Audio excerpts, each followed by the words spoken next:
The sister to the hip external rotation Pails rails is the hip internal rotation Pails rails. We use Pails rails to strengthen both sides of the joint and to create more range of motion.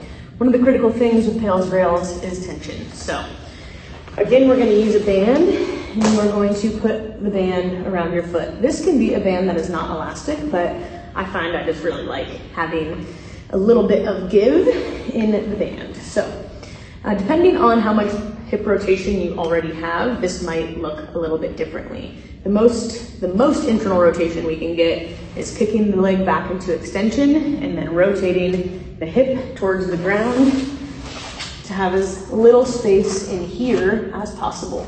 Sometimes it kind of feels like a bone or a chicken bone is going to snap. If you do feel that, then you're in the perfect position. If you are someone that doesn't have a lot of flexibility, you could hold a stretch here for 2 minutes.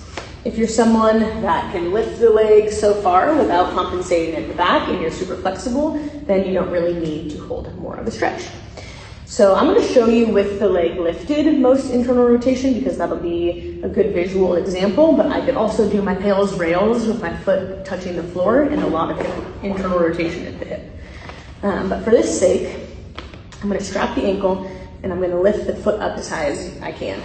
There's a big tendency to crinkle at the hip, so don't crinkle at the hip. You are between the rib and the pelvis is where I'm talking about. So stay strong through here and then just lift the femur as high as it can rotate.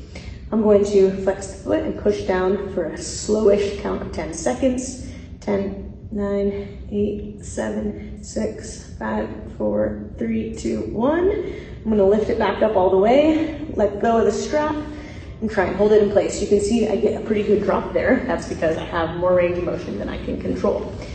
Each time, I'm going to lift it as high as I can, push down, really pull up on it, make yourself work hard, lift the leg back up as high as I can, let go, try and hold it in its exact place. And then I'll go through that again, and we want to go through it again because each time we're going to get access to more range of motion, and so we want to train that subsequent motion. I'm going to do this one from the ground so you can get kind of a visual of what that could look like. I'm going to push my foot into the ground, lift up with the hand.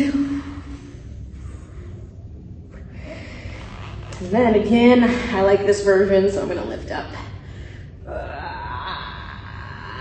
Let go and hold.